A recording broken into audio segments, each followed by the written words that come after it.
सौभाग्य की घड़ी होती है जब कोई भी व्यक्ति परमेश्वर के नाम की चर्चा करता है और साथ साथ अपने जीवन को पवित्र करने के लिए पवित्र ग्रंथों के संदेश को श्रवण करे, मनन करते हुए अपने जीवन के लिए कुछ न कुछ सिद्धांतों का चयन करे कि मैं अपने जीवन को आगे चलाने के लिए इन सैद्धांतिक दृष्टि से या इन नियमों से अपने आप को आगे चलाऊंगा। ध्यान रखने की बात है कि ये मर्यादा में बहती हुई नदी सुंदरता से भरी रहती है और जैसे ही किनारे तोड़कर बहती है तो फिर वो बाढ़ का रूप हो जाती है। बस वो मर्यादा नियम है, अनुशासन है, और यह स्वयं को स्वयं के लिए ही नियम बनाने होते हैं और उसी के अनुसार अपने जीवन को चलाना होता है। जिस व्यक्ति की जिंदगी जैसी है तो इसका मतलब है उसके विचार ऐसे हैं, उसकी संगति वैसी है और उसका मन मस्तिष्क बस वैसे ही विचारों से बंधा हुआ है। जब हम अपने आप को थोड़ा मन मस्तिष्क को उन्नत करते हैं तो हमारे जीने का, सोचने का तरीका बदलता है, लाइफ स्टाइल ही चेंज हो जाता है। महान पुरुषों ने इस बात पर बड़ा बल दिया। प्रत्येक दिन जैसे उठकर आप प्रभात में शरीर की शुद्धि करते हैं, वस्त्रों की शुद्धि करते हैं, घर को स्वच्छ करते हैं, उसी तरह से व्यक्ति को मंत्र पाठ करते हुए वाणी की शुद्धि करनी चाहिए। दूसरों को नमन करते हुए, प्रभात का अभिनंदन करते हुए, पूरे पर्यावरण को, प्रकृति को, ब्रह्मांड को चारों ओर से शुद्धता का संदेश देते हुए अपने मन मस्तिष्क को भी फिर शांत और पवित्र करने की चेष्टा करनी चाहिए, क्योंकि प्रभात का समय बहुत ही शांत और पवित्र, निर्मल होता है। वही निर्मलता और पवित्रता हमारे मन मस्तिष्क में भी आए तो जिस तरह से हर दिन नया होता जाता है और नवीनता लेकर आता है, हमें भी अपने आप को हर दिन नया बनाना है। हमारे अंदर का बासीपन, पुरानापन वो हटना चाहिए। नए का स्वागत करने के लिए नए विचार होने बहुत आवश्यक है, नई सोच होनी चाहिए और इसके लिए अच्छे ग्रंथों का पढ़ना पढ़ाना हमारे जीवन के लिए बहुत आवश्यक है। पूरे संसार भर को जिस ग्रंथ ने बहुत अधिक प्रभावित किया है उस ग्रंथ को हम गीता के रूप में जानते हैं। गीता एक कृष्ण भगवान का वह जीवन दर्शन है जिससे पूरे विश्व को बहुत बड़ा लाभ तो हुआ ही है, लोगों के जीवन जीने की दिशा बदली है और सही दिशा मिली है। इसलिए जीवन में गीता आना बहुत आवश्यक है। ये गीता जीवन का संगीत है, जीवन जीने का एक ढंग इसमें बताया गया है और इसमें ज्ञान, कर्म और उपासना, भक्ति तीनों का समन्वय रखा गया है। मतलब हम जान कर, सोच समझ कर कर्म करें और हमारे हृदय का प्रेम स्वयं के लिए, परिवार के लिए, समाज के लिए, राष्ट्र के लिए और पूरे विश्व के लिए, ब्रह्मांड के लिए फैलते हुए परमात्मा में एकाग्र हो जाए, इसी का नाम है भक्ति। और यह भक्ति जब जीवन में आती है तो आप भगवत्ता से भर जाते हैं, आपके अंदर देवत्व आ जाता है। कुछ जीवन जो ऊंचा दिखाई देता है, लोग उसे देखकर कहते हैं कि इसे देखकर भगवान की याद आती, भगवान का ही रूप है, इस दुनिया का नहीं लगता। तो इसका मतलब क्या है कि उसके अंदर दिव्यता प्रवेश कर गई। कोई शालीन क्यों है, सुशील सज्जन क्यों है, कोई प्रेम वाला क्यों है, उसके अंदर के बहते हुए विचार उस आदमी को उस तरह बनाए हुए हैं। कोई झगड़ालू क्यों है, निंदा चुगली वाला क्यों है, आलोचना वाला क्यों है, हर एक से झगड़ा कर लेता है और बनावटी विनम्रता अपनाता है, तो इसका मतलब है नकली जिंदगी जीता है और खुद के जीवन से संतुष्ट नहीं है, क्योंकि उस व्यक्ति को जीवन दर्शन नहीं मिला। हम इन दिनों जो चर्चा करेंगे, मैं आपके सामने एक गीता के उस संदेश को लेकर चर्चा करूंगा जिसमें 8 अमृत सूत्र दिए हैं, जिसको हम अमृताष्टकम कहते हैं। ये अष्टमंगल हैं, जिसको ये माना जाता है कि कृष्ण भगवान ने 8 वो संदेश दिए कि कैसा मन और कैसा चित्त होना चाहिए जो भगवान को पसंद आए। हम अपने आप में कितना भी कुछ बने रहें, लेकिन भगवान को पसंद नहीं आए तो वो स्वीकार कैसे करेगा?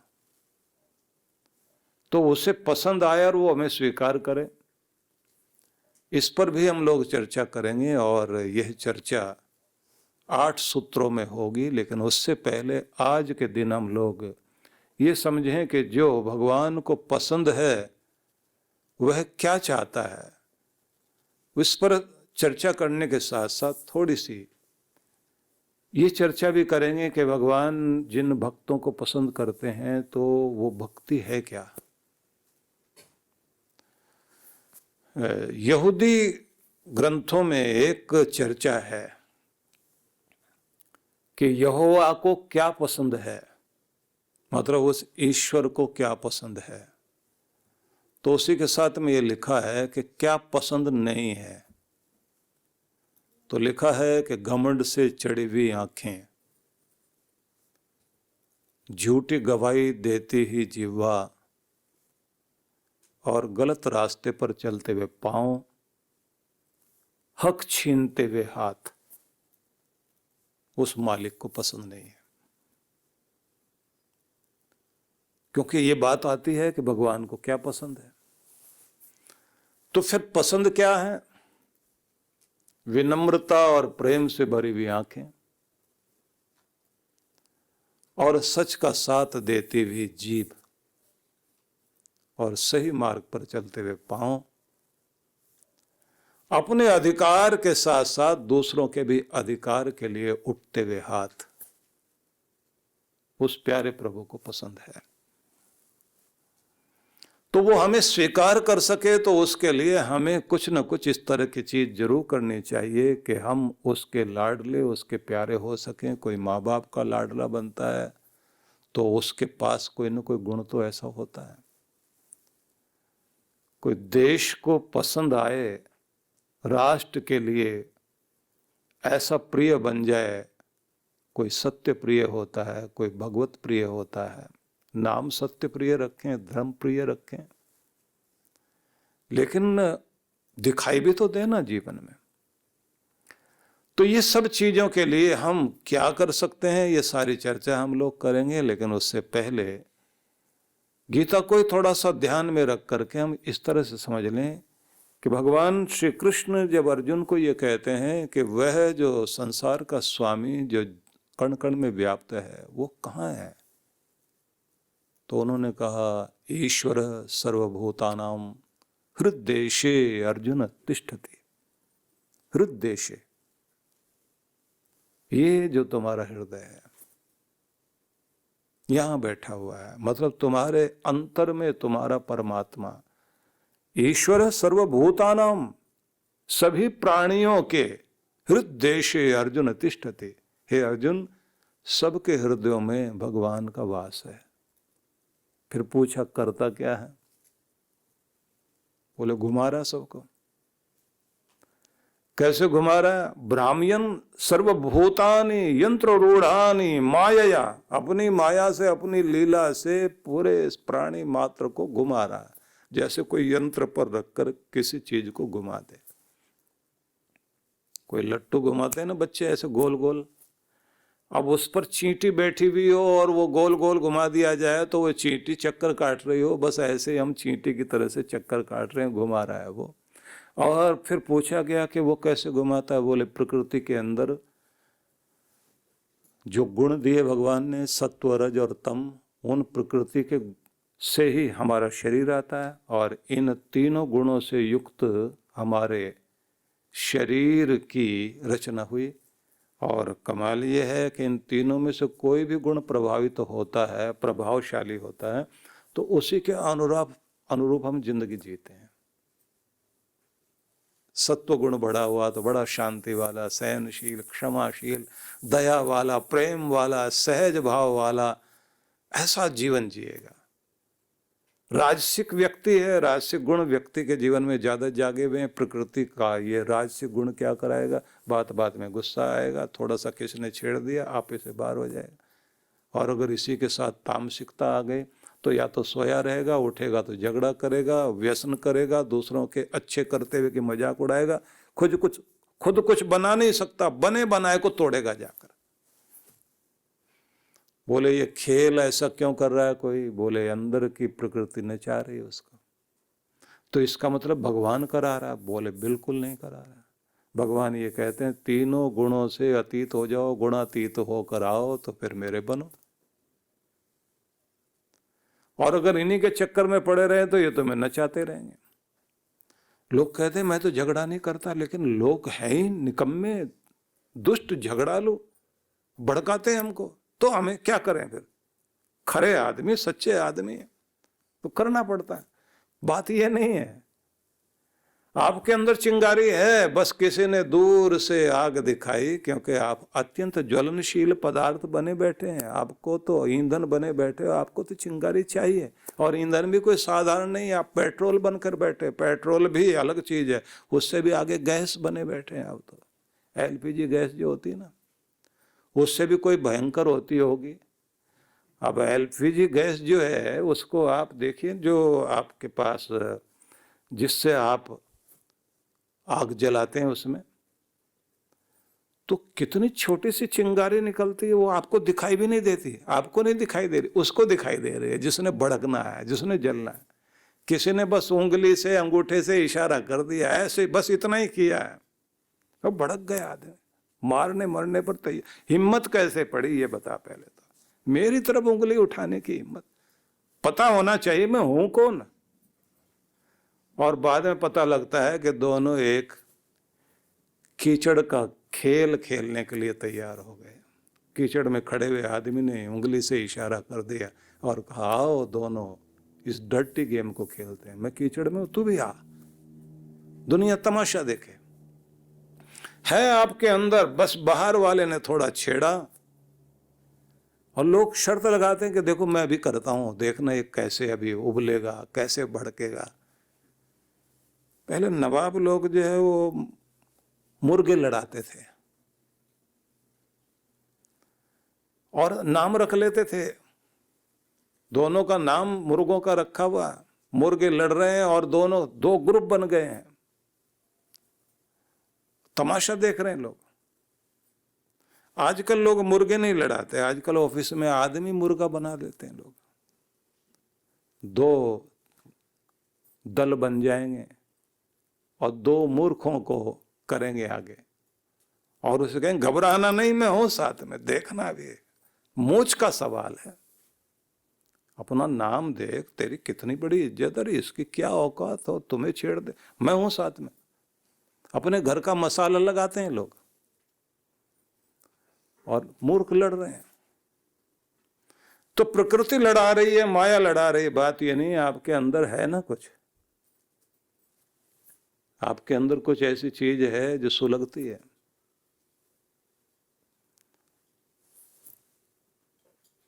तो भगवान अपनी माया से सबको नचा रहे हैं, लेकिन भगवान तो कहते हैं गुणातीत हो जाइए तब बात बनेगी। तो ईश्वर सब प्राणियों के हृदय में है, घुमा रहे हैं दुनिया को, चला रहे हैं संसार को, अपनी माया से चला रहे हैं। सबके अंदर तीन गुण हैं, उन तीन गुणों के आधार पर व्यक्ति जिंदगी जीता है। उन तीन गुणों को सम कैसे किया जाए, संतुलन कैसे बनाया जाए, गीता में इसको सिखाया गया। लेकिन साथ में ये कहा है कि देखो अर्जुन, एक बात ध्यान रखना, तमेव शरणम गच्छ सर्वभावेन भारत। वो जो हृदय में बैठा हुआ है, दुनिया को चला रहा है, सबको गतिशील किए हुए है, बस उसकी शरण में संपूर्ण भाव भावना से तुम पहुंच जाओ, शरणागत हो जाओ।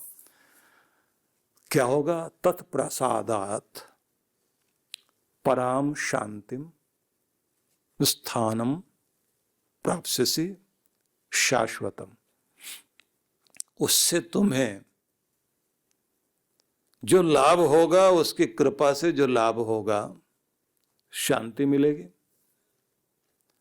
और तुम्हें जो स्थान मिलना चाहिए, परम धाम मिलना चाहिए, परमात्मा की सन्निधि मिलनी चाहिए, उसकी प्राप्ति होगी।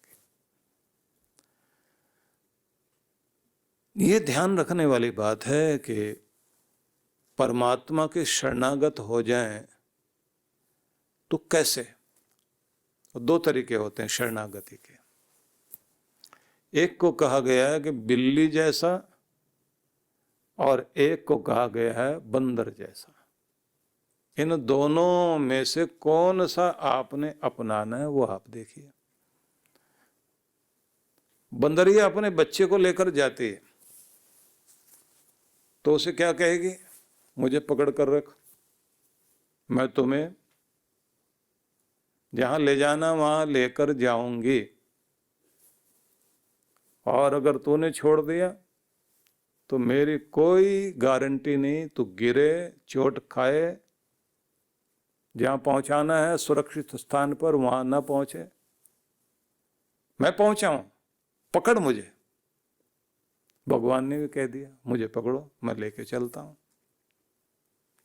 ये भी शरणागति है। अब आप नियम पकड़े रखिए अपना, अनुशासन के साथ चलते रहो, वो पहुंचा देगा आपको। तो एक शरणागति तो ये है। दूसरी है बिल्ली वाली।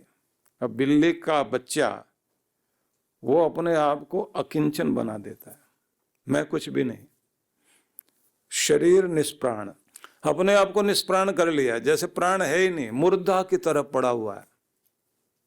अब माँ उठाएगी उसको।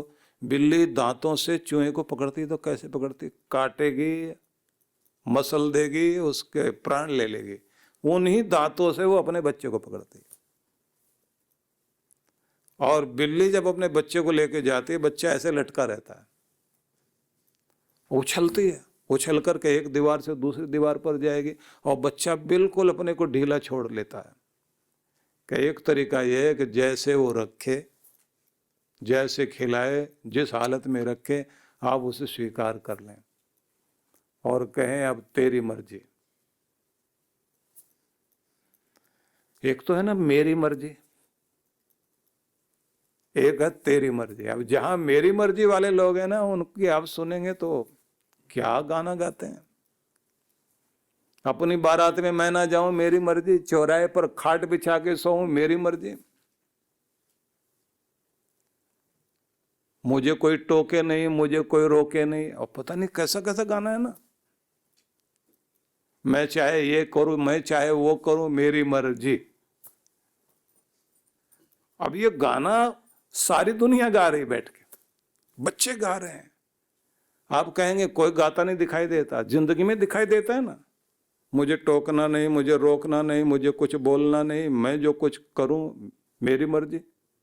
यहां जाऊं, वहां जाऊं, इधर बैठूं, उधर बैठूं, नहीं करूं, वो करूं, कैसे करूं, मेरी मर्जी। जब आप अपनी मर्जी को उठा करके भगवान की मर्जी में जोड़ देते हैं, बस उसी दिन आपकी शरणागति पूरी हो जाती है, और तब आपका कल्याण होता है।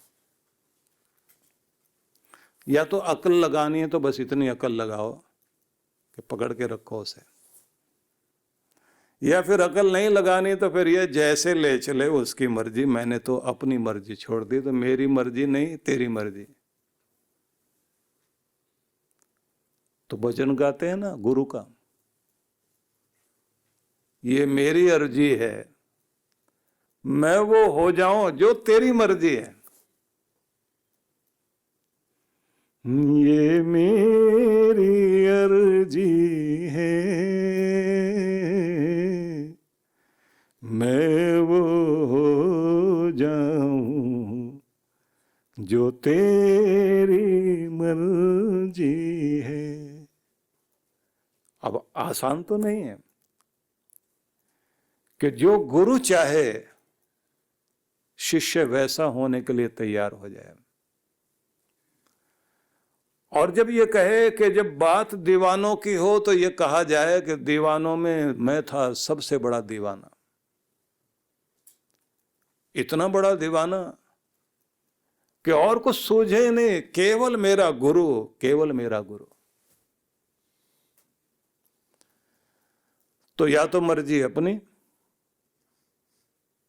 अगर अपनी मर्जी चला रहे हो, अपनी अक्ल से चलना चाहते हो, तो इसमें एक बात कर लेना कि आपने अपना नियम बनाकर भगवान को अच्छे से पकड़े रखिए, नियम को छोड़िए नहीं, व्यवस्था को बनाए रखिए, अनुशासन अपनाए रखिए। कुछ भी दुनिया में हो जाए, आप अपने नियम को नहीं छोड़ेंगे। तो नियम पकड़ लिया आपने, तो इसका मतलब है आपने भगवान को पकड़ा हुआ।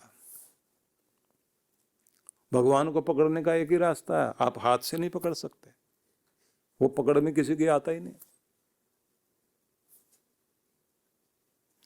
उपनिषदों में लिखा, जिसको मनन नहीं कर सकता, लेकिन मन जिसके कारण मनन करता है, वही तो है परमेश्वर। हिमालय की गोद में पहाड़ों की वादियों के बीच व्यास नदी के तट पर मनाली ध्यान साधना शिविर। जन्म जन्मांतरों की पीड़ाओं से बाहर निकलने के लिए चांद्रायण अद्भुत तप है। इस बार के ध्यान साधना के लिए कुछ विशेष कार्यक्रम रखे गए हैं। एक तो नित्य साधना कराई जाएगी, दूसरी होगी डिवाइन ब्लिस मेडिटेशन, तीसरी जो है वो दिव्य शक्ति साधना कहेंगे, जिसका मतलब होगा कि आप जो है विश्व शक्ति से कैसे जुड़ सकते हैं, और साथ में वॉकिंग मेडिटेशन भी इसके अंतर्गत होगा।